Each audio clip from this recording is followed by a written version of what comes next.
Praise the lord. ప్రభు అయిన యేసుక్రీస్తు ప్రశస్త నామములో మీ అందరికీ హోసన్నా మినిస్ట్రీస్ తరపున హృదయపూర్వకమైన వందనాలు తెలియపరుస్తున్నాను. Praise the lord. प्रभु यीशु मसीह के प्रशस्त नाम में आप सबको होसन्ना सेवकाई के तरफ से हार्दिक शुभकामनाएं हैं. ప్రతి సందేశంలో మీరు దేవుని ఎడల విశ్వాసం కలిగిన వారై బలపరచబడుతున్నారని, ఆధ్యాత్మికమైన వృద్ధిని అపేక్షిస్తున్నారని, ప్రభు మీ ప్రార్థన ఆలకిస్తున్నాడని నేను విశ్వసిస్తున్నాను. मैं विश्वास करता हूँ कि हर एक संदेश के द्वारा आप परमेश्वर के प्रति विश्वास में बढ़ रहे हैं और बलवान हो रहे हैं, आध्यात्मिक उन्नति की अपेक्षा कर रहे हैं और प्रभु आपकी प्रार्थना सुन रहे हैं. దేవుడు మనకు అనుగ్రహించిన ఈ వాక్య సహవాసం కొరకై నేను ప్రభుని స్తుతిస్తున్నాను. परमेश्वर ने जो वचन की संगति हमें दी है, इसके लिए मैं परमेश्वर की स्तुति करता हूँ. మీరు మీ కుటుంబాలు ఆశీర్వదించబడుగాక, మీరు మీ సంఘాలు దీవించబడుగాక. आप और आपके परिवारों को आशीष मिले, आप और आपकी कलीसियाएं आशीषित हो. పరిశుద్ధ గ్రంథంలో నుంచి ఓ చక్కటి మాట నేను మీకు చదివి వినిపిస్తాను. पवित्र शास्त्र से एक उत्तम बात मैं पढ़ के सुनाऊंगा. 118వ కీర్తన 8వ చరణాన్ని నేను చదువుతున్నాను. 118वां भजन 8वां वचन में पढ़ के सुनाऊंगा. మనుషులను నమ్ముకొనుట కంటే యెహోవాను ఆశ్రయించుట మేలు. यहोवा की शरण लेनी मनुष्य पर भरोसा रखने से उत्तम है. చూడండి, ప్రతి సందర్భంలోనూ మనకు ఆప్తులైన వాళ్ళు, ఆత్మీయులైన వాళ్ళు, స్నేహితులు, శ్రేయోభిలాషులు మన మనసులోనే మెదులుతుంటారు. देखिए, हर संदर्भ में हमारे अजीजों, आत्मीयजन, मित्र और शुभचिंतक हमारे मन में आते रहते हैं. మనకేదైనా సహాయం కావాలి అని అనుకున్నప్పుడు, ఆపద వచ్చినప్పుడు, విపత్తులు వాటిల్లినప్పుడు వాళ్ళ సహాయ సహకారాలని మనం కోరుకుంటూ ఉంటూ ఉంటాం. जब हमें किसी सहायता की जरूरत पड़ती है, जब मुश्किलें और मुसीबतें आ पड़ती है, तब हम उनकी सहायता और सहारा की कामना करते हैं. కానీ ఏ వ్యక్తి సహాయం అయినప్పటికీ కూడా అది శాశ్వతం కాదని, నిరంతరం నిలిచేది కాదని, పూర్ణమైన విడుదలను ప్రసాదించేది కాదని మనం గుర్తించాలి. लेकिन किसी भी इंसान की सहायता अटल नहीं होती है, वह निरंतर टिकने वाली नहीं है और न ही पूर्ण मुक्ति प्रदान कर सकती है. इसे हमें पहचानना है. ఏ వ్యక్తి అయినప్పటికీ కొంత పరిధి కలిగి ఉంటాడు. ఆ పరిధిని దాటి మించి మనకేమీ మంచి చేయలేడు. कोई भी व्यक्ति क्यों ना हो, उसकी एक सीमा होती है. वह अपने उस सीमा को पार करके किसी की भी भलाई नहीं कर सकता. అందుకే ఈ వాక్య భాగంలో మనం గమనించినప్పుడు మనుషులను నమ్ముకొనుట కంటే యెహోవాను ఆశ్రయించుట, సర్వశక్తి కలిగిన దేవునిని చేరుకోవడం మేలు అని వాక్యం సెలవిస్తుంది. मनुष्य पर भरोसा रखने से भी यहोवा की शरण लेना अर्थात सर्वशक्तिमान परमेश्वर की शरण में जाना ही उत्तम है, ऐसा वचन कहता है. ఎందుకని ఆయనను ఆశ్రయించాలి? क्यों उनकी शरण लेनी है? చూడండి, వాక్యంలో మరొక మాట మీకు చూపిస్తాను. देखिए, वचन में एक और बात मैं आपको दिखाऊंगा. 146వ కీర్తన 6వ చరణంలోని మాట నేను చదువుతున్నానండి. भजन 146 का 6वां पद में पढ़ के सुनाऊंगा. ఆయన ఆకాశమును, భూమిని, సముద్రమును, దానిలోని సర్వమును సృజించినవాడు. ఆయన ఎన్నడూను మాట తప్పని వాడు. वह आकाश और पृथ्वी और समुद्र और उनमें जो कुछ है सबका करता है और वह अपना वचन सदा के लिए पूरा करता रहेगा. ఈ మాట చదువుతున్నప్పుడే మీకు అర్థమై ఉంటుందని నేను భావిస్తున్నాను. यह वचन पढ़ते समय ही आपको समझ में आ गया होगा, ऐसे मैं समझता हूँ. ఆయన అబద్ధమాడడు, మాట తప్పడు అనే మాట మనం ఈ వాక్యంలో మనం గమనించినప్పుడు वह झूठ नहीं बोलता और अपनी बात नहीं टालता.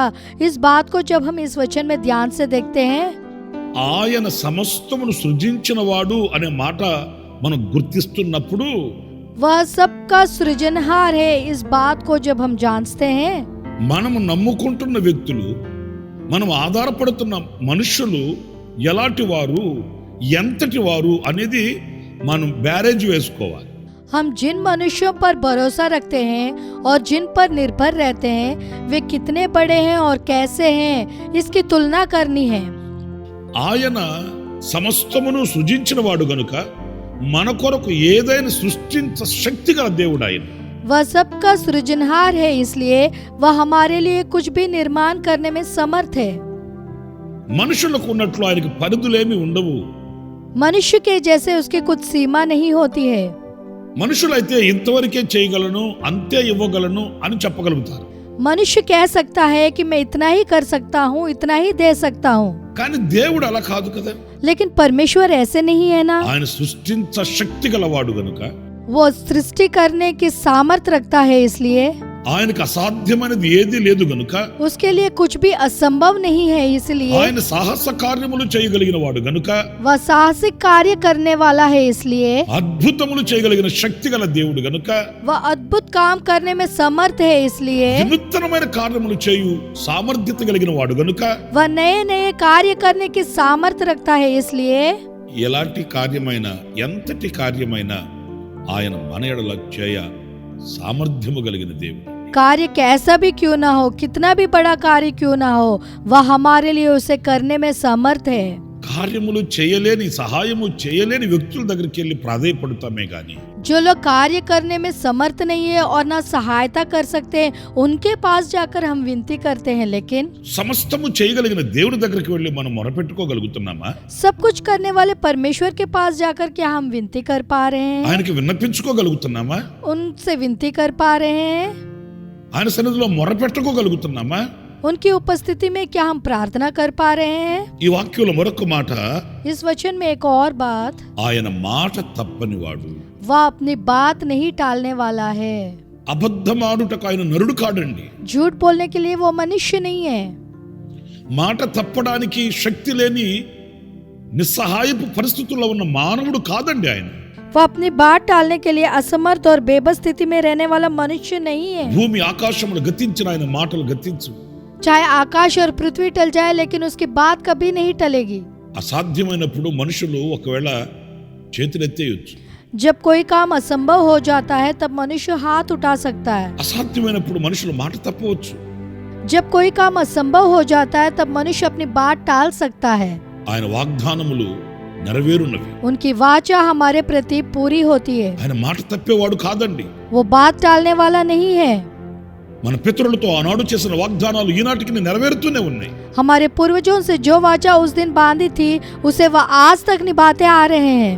అబ్రహాము, ఇస్సాకు, యాకోబులతో చేసిన వాగ్దాన నెరవేర్పును మన కళ్ళతో మనం చూస్తూనే ఉన్నాం. अब्राहम, इसहाक और याकूब से जो वाचा बांधी गई थी, उसका पूरा होना हम अपनी आंखों से देख रहे हैं. కనుక ఆయనను నమ్ముకొనుట మేలు. इसलिए उन पर भरोसा रखना उत्तम है. మరొక మాట కూడా నేను మీకు జ్ఞాపకం చేస్తాను. एक और बात मैं आपको याद दिलाऊंगा. 59వ కీర్తన 17వ వాక్యం చదువుతున్నానండి. भजन 59 17वां वचन पढ़ रहा हूँ. దేవుడు నాకు ఎత్తైన కోటగాను కృపగల దేవుడుగాను ఉన్నాడు. हे परमेश्वर, तू मेरा ऊंचा गढ़ और मेरा करुणामय परमेश्वर है. ఇక్కడ చూడండి, ఎత్తైన కోట, కృపగల దేవుడు. यहाँ देखिए, ऊंचा गढ़ और करुणामय परमेश्वर. ఇవి రెండు కూడా చాలా మంచి ఆశీర్వాదకరమైన మాటలండి. ये दोनों बहुत ही आशीषित बात है. ఎత్తైన కోటగాను అంటే ఏ శత్రువు మన మీద విజృంభించకుండా, ఏ శత్రువు యొక్క చర్యలు మన మీద క్రియ చేయకుండా ఆయన కోటగా ఉంటాడంట. ऊंचा गढ़, ताकि कोई शत्रु हमारे ऊपर प्रबल ना हो सके और कोई शत्रु हमारे विरुद्ध कोई कार्रवाई ना कर सके, वह हमारे लिए ऊंचा गढ़ ठहरेगा. అది ఎత్తైన కోట. वह ऊंचा गढ़ है. ఏ శత్రువు లోపలికి రావడానికి సాహసించలేని శత్రువు యొక్క శక్తి కుప్పకూలేటువంటి ఎత్తైన కోట, పూర్ణమైన సంరక్షణ కలిగిన కోటగా ఆయన మనకుంటాడు. कोई शत्रु भीतर आने का साहस ना कर सके। शत्रु की शक्ति को ढा देने वाली ऊंचा गढ़ और पूरी तरह सुरक्षित गढ़ के समान वह हमारे लिए रहेगा। పురిగారా ఈరోజు మనకు కావాల్సింది గొప్ప కాపుదల. हे प्रियो, आज हमें सुरक्षा की जरूरत है। ఆస్తులున్నా అంతస్తులున్నా సమస్తం ఉన్నా కూడా కాపుదల లేకపోతే వ్యర్థం కదా. जायदाद होने से भी, इमारतें होने से भी, सब कुछ होने से भी अगर सुरक्षा नहीं रहने से सब कुछ व्यर्थ है ना। శక్తి కలిగిన కాపుదల ఇవ్వగలిగిన వ్యక్తులు ఎవరున్నారు? उतनी सामर्थ्य सुरक्षा देने वाले व्यक्ति कौन है? అంత శక్తి కలిగినటువంటి భద్రత మనకు ఎక్కడ దొరుకుతుంది? इतनी सामर्थ्यपूर्ण सुरक्षा हमें कहाँ मिल सकती है? అందుకే కీర్తనల గ్రంథంలో మనం చదువుతాము, इसलिए भजन संहिता में हम पढ़ते हैं, మహోన్నతుని చాటున నివసించువాడు సర్వశక్తుని నీడన విశ్రమించువాడు. जो परम प्रधान के छाए हुए स्थान में बैठा रहे वह सर्वशक्तिमान की छाए में ठिकाना पाएगा। ఈ మహోన్నతుడు మనకు ఎత్తైన కోటగా ఉంటాడు. ये परम प्रधान हमारे लिए ऊंचा गढ़ रहेगा। కృపగల దేవుడుగా ఉన్నాడు అనే మాట కూడా మనం ధ్యానం. करुणामय परमेश्वर है, इस बात का हमें मनन करना है। ఆయన మనకు ఎప్పటికప్పుడు నూతనమైన కృపను చూపిస్తాడండి. वह हमारे लिए समय समय पर नया अनुग्रह दिखाता है। మనం వాడుక భాషలో మాట్లాడుకోవాలంటే మన మీద జాలి, దయ, కనికరం చూపిస్తాడు. सहज भाषा में कहे तो वह हम पर रहम, दया और करुणा दिखाएगा। ఆయన దయ లేనిదే, కృప లేనిదే, వాత్సల్యం లేనిదే ఈరోజు మన మనుగడ కొనసాగుతుందా? उनकी दया के बगैर, उनकी अनुग्रह के बगैर और उनकी ममता के बगैर आज क्या हमारा अस्तित्व आगे बढ़ेगा? ఎప్పటికప్పుడు ఏనాటికి ఆనాడు ఆయన విశేషమైన కృపను మన ఎడల చూపించి ఆయన మనం నడిపిస్తాడు గనుక ఆయనను నమ్ముకోవాలి. समय समय पर हर हालात में अपना विशेष अनुग्रह दिखाकर हमारी अगुवाई करता है, इसलिए हमें उस पर भरोसा रखना है। కృప చూపించే వారిని నమ్ముకోకుండా, కృపను చూపించలేని, దయ చూపించలేని, వాత్సల్యము చూపించలేని, మన మీద జాలి పడని వ్యక్తుల దగ్గరికి వెళ్ళి వాళ్ళని నమ్ముకుంటే మనకేమొస్తుందండి? अनुग्रह करने वालों पर भरोसा ना करके, जो अनुग्रह नहीं दिखाते, दया नहीं करते, ना ही हम पर ममता दिखाते हैं और हम पर करुणा नहीं करते, ऐसे लोगों के पास जाने से हमें क्या मिलेगा? జాలి చూపించగలిగిన, దయ చూపించగలిగిన దేవునిని నమ్ముకుంటే మనకు ప్రతిఫలం కలుగుతుంది. ఆయన వాత్సల్యం మనకు కలుగుతుంది. మన బ్రతుకులో ఒక అరుణోదయం మనం చూడగలుగుతాం. जो परमेश्वर हम पर रहम और दया दिखा सकता है, उस पर भरोसा रखने से हमें प्रतिफल मिलेगा, उसका ममता हमारे जीवन में बना रहेगा और हम अपने जीवन में एक नई अरुणोदय को देख सकेंगे। ఆఖరిగా మరొక మాట కూడా నేను మీకు జ్ఞాపకం చేస్తాను. आखिरी में एक और बात मैं आपको याद दिलाऊंगा। సామెతల గ్రంథం 2వ అధ్యాయం 6వ వాక్యాన్ని నేను చదువుతున్నానండి. नीति वचन 2 अध्याय 6 वचन में पढ़ के सुनाऊंगा। యెహోవాయే జ్ఞానమిచ్చువాడు, తెలివియు వివేచనయు ఆయన నోట నుండి వచ్చును. क्योंकि बुद्धि यहोवा ही देता है, ज्ञान और समझ की बातें उसी के मुंह से निकलती है। ఎందుకు ఆయనను నమ్ముకోవాలి అనంటే జ్ఞానము, తెలివి, వివేచన ఆయన నోట వస్తుందంట. क्यों हमें उन पर भरोसा रखना है? अर्थात बुद्धि, ज्ञान और समझ उसी के मुंह से निकलती है। ఆయన యుద్ధం మనకు దొరుకుతాయంట. उनके पास हमें मिलता है। ఈ రోజున ఈ జ్ఞానము, ఈ తెలివి, ఈ వివేచన అనేది మనకు లేకపోతే దేనిలో కూడా మనం రాణించలేము. ఓ ఫలభరితమైన వ్యక్తులుగా మనం బ్రతకలేమండి. आज हमारे पास बुद्धि, ज्ञान और समझ नहीं होने से किसी में भी हम आगे नहीं बढ़ सकते और एक सफल जीवन नहीं देख सकते हैं। అనేకులు ఈ రోజున ఈ ఆత్మ సంబంధమైన జ్ఞానం లేక, ఈ వివేచన, ఈ తెలివి అనేది కోల్పోయి రమ్యమైన జీవితానికి, శ్రేష్టమైన బ్రతుకునకు దూరాన ఉంటున్నారు. बहुत लोगों में ये आत्मीय संबंधित ज्ञान ना होने के कारण ये समझ और बुद्धि को खोकर सुंदर जीवन और उत्तम जीवन से दूर होते जा रहे हैं। ఆయనను నమ్ముకుంటే మనకు జ్ఞానోదయం కలుగుతుంది. उन पर भरोसा रखने से हमें ज्ञान उदय होगा, వివేచన దొరుకుతుంది. समझ मिलेगा, ఏది చేయాలి, ఏది చేయకూడదు, क्या करना है क्या नहीं करना है, ఏది వినాలి, ఏది వినకూడదు, क्या सुनना है क्या नहीं सुनना है, ఏది శ్రేష్టమైనది ఏది అల్పమైనది. क्या उत्तम है और क्या तुच्छ है। నా ప్రియమైన సహోదరులారా, हे मेरे प्रिय भाइयों, ఆదిలో ఆదాము హవ్వ అనేవారు ఎక్కడ దేవునికి దూరం అయ్యారు? हे मेरे प्रिय भाइयों, उत्पत्ति में आदम और हव्वा कहाँ दूर हुए हैं। దేవుడు వారికి ఆజ్ఞాపించిన వాటిని వివేచించి ఆ ఆజ్ఞాపించిన వాటిలో ఉన్న ఆశీర్వాదాన్ని గ్రహించలేకే కదా. परमेश्वर ने जो आज्ञाएं दिए हैं उन्हें ना समझकर उन आज्ञाओं में छिपे हुए आशीषों को ना पहचानने पर ही ना సాతాను నిద్రించలేకే కదా. शैतान का सामना नहीं कर पाए ना। ఈ రోజున కూడా సాతాను మన మీద ఆడు యుద్ధం చేస్తున్నాడు, పోరాడుతున్నాడు. आज भी शैतान हमसे लड़ रहा है और संघर्ष कर रहा है, మనల్ని వంచన చేస్తున్నాడు. वो हमें धोखा दे रहा है। మరి ఈ రోజున ఆ యుద్ధములో మనం జయించాలి అని అనుకుంటే తగు వివేకం, జ్ఞానం మనకు కావాలి.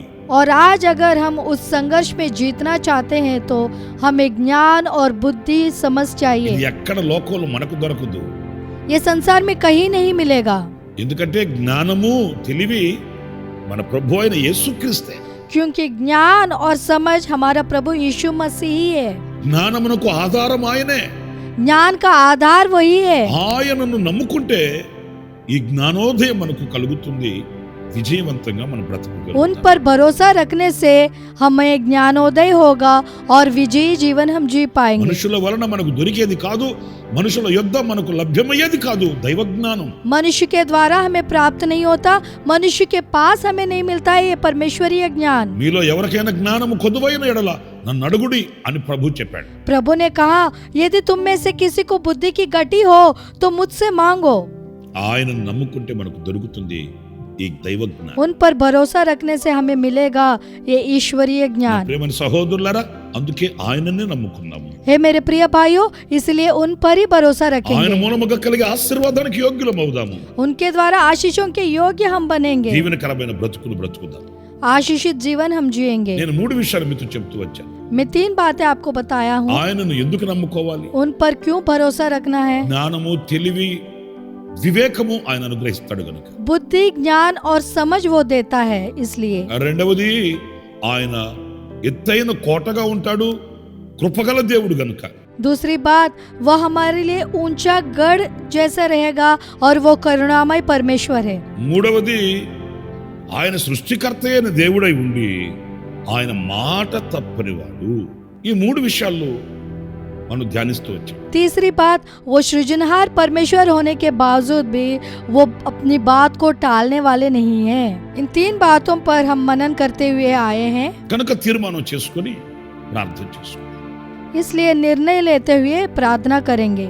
ఆశ్చర్యకరుడైన తండ్రి, జీవాధిపతి అయిన ప్రభువా, మీకు వందనాలు చెల్లిస్తున్నాను. ये आश्चर्यजनक पिता जीवाधिपति परमेश्वर आपको धन्यवाद देते हैं। నీవు నమ్మదగిన దేవుడవు నాయన. तो विश्वास योग्य परमेश्वर है पिता, మేము నిన్ను విడిచి మేము ఫలించలేము. तुम्हारे बिना हम फलवंत नहीं हो सकते हैं। మీకు దూరమై ఉండి మేము దీవించబడలేము. आपसे दूर होकर हम आशीषित नहीं हो सकते हैं। మీ పాద సన్నిధికి వస్తున్నాము. आपकी चरणों की उपस्थिति में आते మా हैं, హృదయం మీకు అప్పగించుకుంటున్నాము. हमारे हृदय आपको समर्पित करते हैं। మనుషులను నమ్మి ఓడిపోయాం. मनुष्य पर भरोसा रखकर हम हार गए మనుషుల हैं। మీద మనసు పెట్టి అనేక సందర్భాలలో నవ్వుల పాలైపోయాం. मनुष्यों पर मन लगाकर बहुत सी परिस्थितियों में हमें शर्मिंदा होना पड़ा है। నీవు నమ్మదగిన దేవుడవని ఇదిగో ఈ సమయాన్ని మరొక్కసారి మీ వైపు మేము చూస్తున్నాము. तू भरोसेमंद परमेश्वर है, इसलिए आज इस समय में फिर से एक बार तेरी ओर देख रहे हैं। మీరు మాట తప్పని దేవుడవు, तू अपनी बात कभी नहीं टालने वाला परमेश्वर है, సృష్టించే దేవుడవు, सृजनहार परमेश्वर है, కృపగల దేవుడవు, अनुग्रहपूर्ण परमेश्वर है, ఎత్తైన కోటగా ఉన్న దేవుడవు, ऊंचा गढ़ जैसे रहने वाले परमेश्वर है, జ్ఞానమిచ్చు వాడవు నాయన. ज्ञान देने वाले परमेश्वर है पिता। ఇదిగో మీ పాదాల దగ్గర శిరస్సు వచ్చి నమస్కరిస్తూ आपके चरणों के पास सिर झुकाकर नमन करते మా हुए చేతిని పట్టుకొని మీరు నడిపించి మీ ఆశీర్వాదాన్ని మీరు మాకు కలిగించమని, हमारे हाथ को पकड़कर हमारी अगुवाई करते हुए आपकी आशीषों से भरने की प्रार्थना करते हुए ఈ మాటలు వింటున్న ప్రతి బిడ్డను మీ పాద సన్నిధికి అప్పగిస్తూ ये बात सुनने वाले हर एक बच्चे को आपके चरणों में सौंपते हुए యేసు నామములో ప్రార్థించి వేడుకొనుచున్నాను తండ్రి. यीशु मसीह के नाम से प्रार्थना करके मांगते हैं पिता, ఆమేన్. आमीन। ప్రభు మిమ్మల్ని ఆశీర్వదించి దీవించును గాక. प्रभु आप सबको आशीष दे। నా దేవుని కృప మీకు సదాకాలం తోడై ఉండుగాక. मेरे परमेश्वर के अनुग्रह आपके साथ सदा रहे। ఆమెన్. आमीन। हर सोमवार ये अनुग्रह वचन संदेशों के लिए और बहुत से आत्म संबंधित संदेशों के लिए हमारे YouTube चैनल को सब्सक्राइब करिए।